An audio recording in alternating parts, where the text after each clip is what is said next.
السلام عليكم ورحمة الله وبركاته. ازيكم يا حبايبي؟ النهاردة هعمل لكم وصفة بتنجال مخلل، بس هيبقى حلو قوي.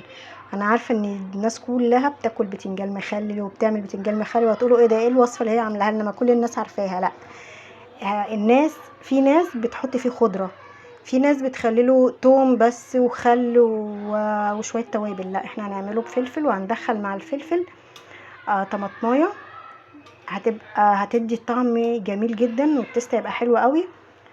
وانا هجهز الخلطه دي. الخلطه معانا اهي: ليمونتين 3 زي ما انت ما عايزه، ومعلقه توم صغيره مفروم، معلقه ملح، معلقه كمون. دي التوابل بسيطه، ما فيش اي حاجه. وفلفل حراق طبعا، لو انت عايزه فلفل ما يكونش حراق واطفالك ما بيحبوش الشطه، حطي فلفل رومي، بس هاتي رومي اخضر على احمر، يعني بيبقى ملون، يبقى حلو. وطماطميه كده. وطبعا معانا البتنجال طبعا كلنا عارفينه. وديت بصوا حبة خل صغيرين جدا، يعني حوالي معلقتين 3.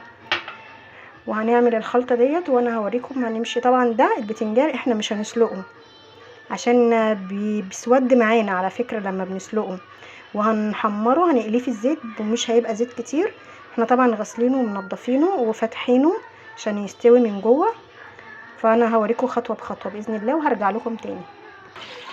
طبعا احنا بنقلي اهوت البتنجال قدامكم، واول ما نعرف ان هو من ناحيه اتحمر هنقلبه على الناحيه التانية، حمره في زيت اهوت، وهرجع لكم تاني. بصوا نعرف ازاي ان هو استوى من ناحيه دي، بتفتح على طول كده، نروح قلبينه على الناحيه التانية. هيبقى ايه؟ طبعا انتوا سامعين صوت ابني بيلعب. ودايما نقول ايه؟ ربنا يحسن ما بين ايدينا يا رب، ربنا يبارك ما بين ايدينا.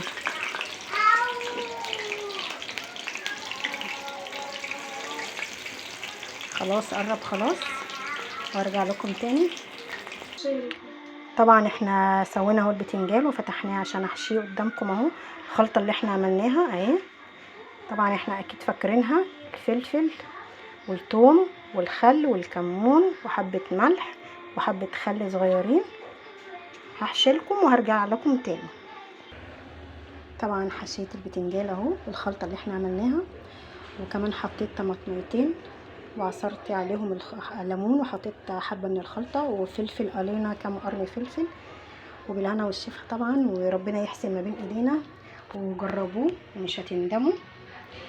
والسلام عليكم ورحمه الله وبركاته. طبعا رايكم يهمني. مع الف سلامه يا حبايبي.